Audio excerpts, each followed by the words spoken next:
Bonjour, donc dans cette vidéo on va voir comment créer un email, ou plus exactement comment créer une séquence d'emails. Donc quand vous allez vous connecter sur votre autorépondeur MailingBoss, vous arrivez dans un onglet et à chaque fois si vous êtes perdu, vous cliquez ici sur la petite enveloppe MailingBoss et vous allez arriver justement sur cette page, c'est la dernière liste par exemple qui s'affiche, qu'on a créé ensemble. Donc pour créer un email, on va toujours aller dans campagne, ici, campagne. On a aussi une autre solution, on peut aller dans le menu, avec campagne aussi, et on va chercher séquence email. Pas email régulier, c'est email séquence, ok. Donc on le retrouve ici, à chaque fois on peut le retrouver à plusieurs endroits. Ou alors, si on est dans la bonne liste, on peut cliquer ici. Overview, ça va ouvrir, je dirais, un tableau de bord pour créer une séquence mail. Donc là, il veut me le traduire en français. Pour l'exemple, je peux le laisser si ça peut vous aider. De toute manière, vous pourrez faire la même chose. Certaines fois, encore une fois, ça peut poser des soucis de traduction, notamment quand je rédige le mail. Donc là, vous voyez différentes options, mais on va pouvoir simplement créer une nouvelle séquence. Donc si je fais afficher l'original, je suis en anglais, voilà, parce que là, on voit, c'est un petit peu différent. Créer une nouvelle campagne, créer une nouvelle séquence. Donc nous, on veut, c'est une séquence de mails. Qu'est-ce que c'est une séquence de mails? C'est des mails qu'on reçoit à dates différentes, qu'on a programmées, qu'on va envoyer plutôt à nos prospects, à nos acheteurs, à nos clients, à nos partenaires, hein, selon la liste qu'on a choisie. Donc nous on veut créer une séquence, dans mon exemple, on veut créer une séquence d'emails aux gens qui sont devenus acheteurs chez Emrys Lacarte, donc qui ont acheté une carte. On va justement communiquer avec eux, leur donner des informations, le but étant de les faire passer à l'action, qui achètent, qui deviennent des acheteurs réguliers, et pourquoi pas après qui deviennent aussi des personnes qui vont recommander la coopérative. Bon, ça c'est un but précis pour moi dans la campagne, mais vous aurez forcément des buts complètement différents si vous faites une campagne, une séquence d'email, dans d'autres marketing de réseau, peu importe. Donc on va déjà donner un nom. Donc moi je vais prendre exactement le même nom que ma liste, parce que ça me convient, mais peut-être que vous pourrez en mettre un autre. On va faire continue. Voilà, donc on retrouve maintenant le nom de la séquence qu'on vient de créer, la liste de contacts du nom de la liste qu'on vient de créer. Ici, on a une possibilité de trier. Alors, vu que c'est en français, bah pour vous ça ira bien. Alors ça, c'est un moyen justement de filtrer. Pourquoi pas, dans une liste de contacts que vous allez faire, vous allez peut-être vous adresser à une seule catégorie de personnes. Pour l'instant, quand vous démarrez, je vous conseille de faire des listes simples et d'affiner après. Si vous commencez à faire vraiment quelque chose de très précis tout de suite, vous risquez de passer à côté de plein de prospects. Donc l'idée étant toujours de démarrer large et de mettre les options d'affinage les unes après les autres. Donc vous voyez, on peut faire quand même pas mal de choses avec ça. On peut affiner, c'est les gens qui n'ont jamais ouvert une campagne, donc ouvert un mail. Souvent dans MailingBoss, on parle de campagne, mais c'est souvent mail. Hein. Donc voilà, vous pouvez traduire quand vous voyez campagne, vous pouvez dire mail. Donc ça fait juste les gens qui ont ouvert une seule séquence, ceux qui ont ouvert la dernière séquence, ceux qui en ont ouvert deux, ouvert trois, ceux qui n'ont jamais cliqué sur un lien. Enfin bref, on verra ça plus tard. Pour l'instant, on n'en met pas. Et là, vous allez sélectionner. Et là, vous allez sélectionner directement à qui vous allez l'envoyer. Est-ce que c'est uniquement aux futurs abonnés ou aux futurs abonnés plus ceux qui sont déjà actuellement inscrits dans la liste? Voilà, vous choisissez ça comme vous voulez. Et ensuite ici, on clique sur enregistrer et éditer la séquence d'email. Et là, je tombe dans la partie où je vais justement éditer le mail. Voilà, du coup, maintenant, on va avoir la possibilité de créer le mail. Donc, tout simplement, on va retrouver le nom de la campagne. Donc, attention, le nom, pas de la campagne, le nom du mail. Ça, vous mettrez le nom que vous voulez. Ça, c'est le nom qui va s'afficher.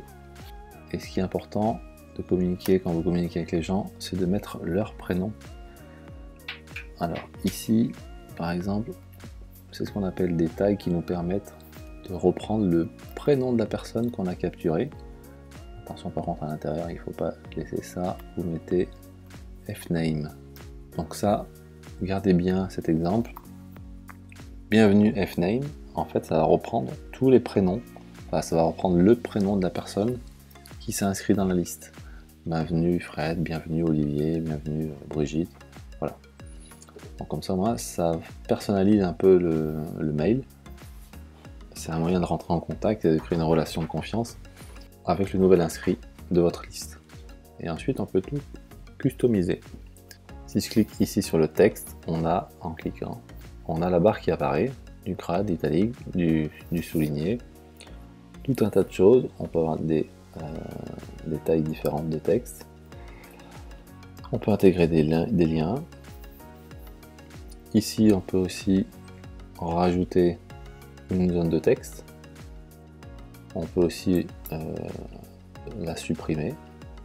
On me demande si je suis OK. Bah oui, si je veux vraiment enlever, je peux l'enlever. Donc en cliquant dessus, ça réapparaît. Ici, c'est pour entrer dans le code HTML. Voilà. Ensuite, vous pouvez, s'il y a des images qui vous plaisent, vous pouvez les mettre ici pour les présenter, et pourquoi pas dans ce cas-là changer la photo, intégrer aussi un lien. Donc pour changer la photo, c'est tout simple, vous cliquez sur le petit appareil photo, ça vous ouvre votre stockage d'images. Donc vous choisissez une photo adéquate pour changer celle qui est derrière, support. Bon, dans l'exemple, je ne vais pas le faire. Si ça, vous voulez l'enlever, bah finalement, vous pouvez toujours l'enlever. Enfin bref, vous avez plusieurs possibilités de créer un email personnalisé sympa. C'est plutôt bien fait. Voilà, une fois que vous avez créé votre mail et que vous êtes satisfait, vous pouvez cliquer ici. Vous pouvez déjà faire terminer si vous le souhaitez, mais peut-être que vous allez rajouter un email parce qu'on reçoit le mail de bienvenue, mais derrière on va pouvoir mettre un deuxième email, un troisième, un quatrième. Donc vous faites ici ajouter un email, tout simplement.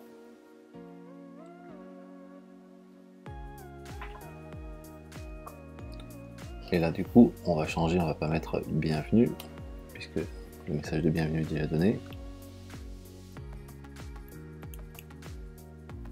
Et on va lui mettre, voilà, je mets un sujet de mail par exemple. En réalité, c'est le nom de mon email, mais je vais reprendre toujours, en tout cas c'est comme ça que je travaille. Je mets exactement le même, c'est le sujet en réalité sur lequel je travaillais. Donc, voilà, dans le mail précédent, je pense que j'ai oublié de mettre le sujet. Et là du coup, je vais mettre le contenu, la même chose, le contenu du texte. Voilà. Et lorsque je suis OK, je vais pouvoir faire done ou terminer. Donc ensuite ici on tombe sur un tableau qui condense un petit peu ce qu'on vient de faire. On voit donc le message de bienvenue. Bon, message de bienvenue, en réalité il devrait s'appeler bienvenue membre acheteur, parce que j'ai oublié de le mettre tout à l'heure. Ensuite deuxième email qu'on a créé. Et puis lorsqu'on va mettre en route la campagne, on va rentrer des contacts, et bien on va voir justement, ça va évoluer, combien de personnes ont ouvert, combien de personnes ont cliqué, combien ce sont des abonnés, voilà le nombre d'abonnés total, enfin bon, plein de choses. On peut faire aussi modifier cette séquence, hein. On retourne dessus, puisqu'en réalité c'est ce qu'on va aller chercher. On va aller voir là, on retrouve nos deux emails. Donc voilà, le premier message d'email est là. On va peut-être être un peu plus explicite, c'est-à-dire, peu importe, hein, pour l'instant c'est un exemple. Donc, et puis là, un petit doigt, ok. Donc, ok, là on est bien. Maintenant, en fait, ce qu'on a envie, c'est de programmer cet email. Donc là, le message de bienvenue ici, je vais cliquer là sur la petite horloge. Hop, voilà, il est mis à jour.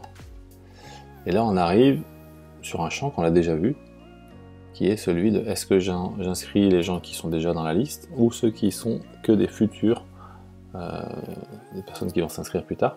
Parce qu'imaginez, vous avez créé cet email et il y a déjà 50 personnes qui ont déjà reçu l'information que vous avez donnée.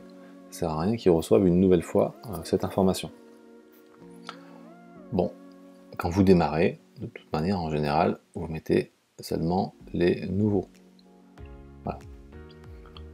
Moi, je mets avec ceux qui sont actuellement parce que je me suis mis déjà en test dedans pour pouvoir le recevoir. Enfin bon, ça on peut le modifier à souhait. Ici, on va pouvoir affiner. Alors ça, c'est plutôt sympa. C'est un moyen d'affiner quand est-ce que justement, quand est-ce qu'on va envoyer le mail. Ici, c'est intéressant parce qu'on va pouvoir sélectionner le moment où on envoie le mail. Là, c'est du coup tout de suite après l'inscription. Donc quand, au bout de 0 jours, donc tout de suite, mais vous pouvez mettre des minutes. C'est-à-dire dans 15 minutes, la personne s'inscrit sur votre liste, sur le formulaire que vous avez mis. 15 minutes, elle va recevoir ce mail. Mais ça peut être 1 minute. Ou ça peut être 0 ici. Moi, je vous conseille de laisser 0. Voilà. 0 minutes, ça veut dire que ça partira tout de suite à l'inscription. Par contre, ici, on a une deuxième solution. On va pouvoir faire des stratégies. Par exemple, ici, les gens vont recevoir le mail seulement s'ils ont ouvert un mail en particulier. Et là, on va choisir le mail en particulier. Bon, là, comme j'en ai créé que 2, forcément, c'est que celui-ci. Mais on peut peut-être, avec une offre, si les gens ont ouvert l'offre d'acheter des cadeaux ou des totales, par exemple, et ben 10 minutes, 15 minutes ou 5 minutes après, on va leur renvoyer un autre email. Vous voyez, en tout cas, on peut faire vraiment plusieurs stratégies, c'est très très intéressant. Mais on en reparlera plus tard. Pour l'instant, on va rester simple, comme je l'ai dit. On démarre simple et ensuite on ira aller en profondeur et affiner l'outil. Voilà, donc là on en reste là. Vous faites sauver les changements. Donc voilà, maintenant on va faire la même chose avec le deuxième email. C'est important parce qu'ils ont une date d'envoi différente chacun, bien sûr. Donc là je mets la même option. Toujours pareil, qui vont recevoir ça. Alors par contre, maintenant là, je vais mettre un jour. Ok, day égale jour, bien sûr. Donc ça veut dire que le premier email de bienvenue, on le reçoit tout de suite à l'inscription. Le deuxième email, je le reçois un jour après. Mais on peut, ça peut être des heures, ça peut être des semaines, des mois, voire des années. Enfin, déjà, on va programmer assez rapidement. L'idée, c'est d'avoir des mails réguliers. Alors, il ne faut pas non plus en mettre trop, mais c'est plus intéressant de faire de la régularité. Donc voilà, celui-là, il va partir un jour après l'inscription. Une fois qu'on en est là, on va bien sûr les activer. Hop, voilà, on le voit ici, un jour après, 0 minutes. Parce que là, pour l'instant, il n'est pas activé. Si quelqu'un s'inscrit dans la liste, il ne recevra pas le mail. Par contre, si je clique maintenant sur activer, son statut va changer. Et on va pouvoir le mettre en pause si on n'a pas envie que ce mail ne parte pas. La même chose ici en dessous. Il faut tous les activer, tous les valider si vous le souhaitez. Voilà. Comme ça, là, vous avez 2 emails. Dans cette séquence, vous avez 2 emails. Un qui part tout de suite et un qui part un jour après. Voilà, bah, écoutez, je vous laisse maintenant vous mettre en place et vous familiariser avec la création de mails. Et je vous dis à bientôt dans une prochaine vidéo.